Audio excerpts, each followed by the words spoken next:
Guys, നമസ്കാരം. എല്ലാവർക്കും സുഖമല്ലേ? അപ്പം ഇന്ന് രാവിലെ നമ്മളെല്ലാവരും കൂടെ ചിൽക്കൂർ ബാലാജി ടെമ്പിൾ പോവാണ്. നമ്മൾ ഫാമിലി ആയിട്ടാണ് പോകുന്നത്. അമ്പലത്തിൽ പോവായതുകൊണ്ട് നമ്മൾ അവിടെ കൊടുക്കാനായിട്ട് പൂവും തേങ്ങയും എല്ലാം നേരത്തെ വാങ്ങി വെച്ചിട്ടുണ്ട്. അവിടെ ചെന്ന് കഴിഞ്ഞാൽ അവിടെ ഒരു രക്ഷയില്ലാത്ത ക്യാൻവാസിങ് ആണ് മാലയൊക്കെ വാങ്ങിക്കാനായിട്ട്. അതുകൊണ്ട് നമ്മളെല്ലാം നേരത്തെ റെഡി ആക്കിയിട്ടാണ് പോകുന്നത്. NPന്ന് നമ്മൾ ഇറങ്ങി കുറച്ച് ദൂരം പോവാനുണ്ട്. നമ്മൾ ഏകദേശം ചിൽക്കൂറിൻ്റെ അടുത്ത് എത്താറായിട്ടുണ്ട്. അങ്ങനെ ഫൈനലി നമ്മൾ ചിൽക്കൂർ എത്തി. നമ്മൾ നല്ല നേരത്തെയാണ് എത്തിയത്, അതുകൊണ്ട് തിരക്കൊക്കെ നല്ല കുറവാണ്. ഞാൻ പറഞ്ഞില്ലേ, നമ്മളെ ക്യാൻവാസ് ചെയ്തിട്ട് പുള്ളിക്ക് അറിയാവുന്ന കടയിൽ നിന്ന് മാലയും പൂവും വാങ്ങിപ്പിക്കാൻ കൊണ്ടുപോവാണ്.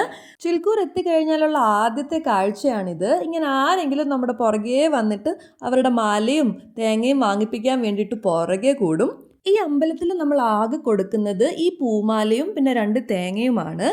ആദ്യം തന്നെ കയറി ചെല്ലുമ്പോൾ ഇവിടെ ആയിട്ട് ഒരു തേങ്ങ നമ്മൾ ഉടയ്ക്കും. ചിൽക്കൂർ ടെമ്പിൾ ഇവിടുത്തെ ഒരു ഫേമസ് ആയിട്ടുള്ള ടെമ്പിളാണ്. എന്താഗ്രഹിച്ചാലും അത് ഉറപ്പായിട്ടും നടക്കും എന്നുള്ളതാണ് ഇവിടുത്തെ വിശ്വാസം. വിസ ടെമ്പിൾ എന്ന് പറഞ്ഞാണ് ചിൽക്കൂർ അറിയപ്പെടുന്നത്. ഒരുപാട് യങ്സ്റ്റേഴ്സ് വേറെ രാജ്യത്ത് പോകാനുള്ള വിസ കിട്ടാതെ വന്ന് കഷ്ടപ്പെടുമ്പോൾ ഇവിടെ വന്ന് പ്രാർത്ഥിക്കുമ്പോൾ അവരുടെ ആഗ്രഹങ്ങൾ നടക്കുന്നു. അങ്ങനെയാണ് ചിൽക്കൂർ വിസ ടെമ്പിൾ എന്നറിയപ്പെടുന്നത്. ആഗ്രഹം പൂർത്തിയായതിനു ശേഷം ഇവിടെ വന്ന് 108 പ്രദക്ഷിണം വെക്കണം. അതാണ് ഇവിടുത്തെ രീതി.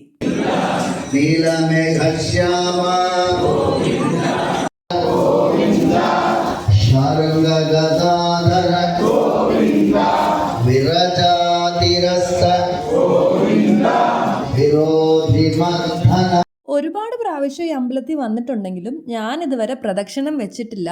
ആദ്യമായിട്ട് ഞാനും പ്രദക്ഷിണം വെക്കാൻ തീരുമാനിച്ചു. അമ്പലവും അതിന് ചുറ്റുമുള്ള സ്ഥലവും നല്ല ചെറുതാണെങ്കിലും എല്ലാ ദിവസവും ഇവിടെ ഭയങ്കര തിരക്കാണ്.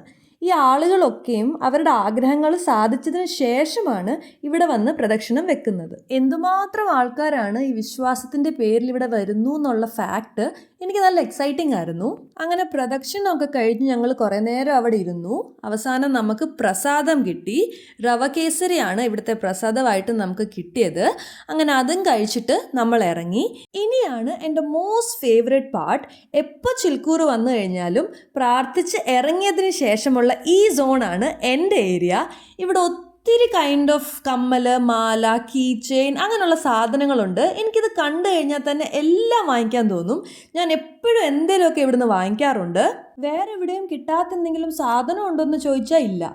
പക്ഷേ ഇവിടുത്തെ ആ ലൈറ്റും കളറും ഒക്കെ കണ്ടു കഴിയുമ്പോൾ എനിക്കൊരു പ്രത്യേക എക്സൈറ്റ്മെൻ്റ് ആണ്.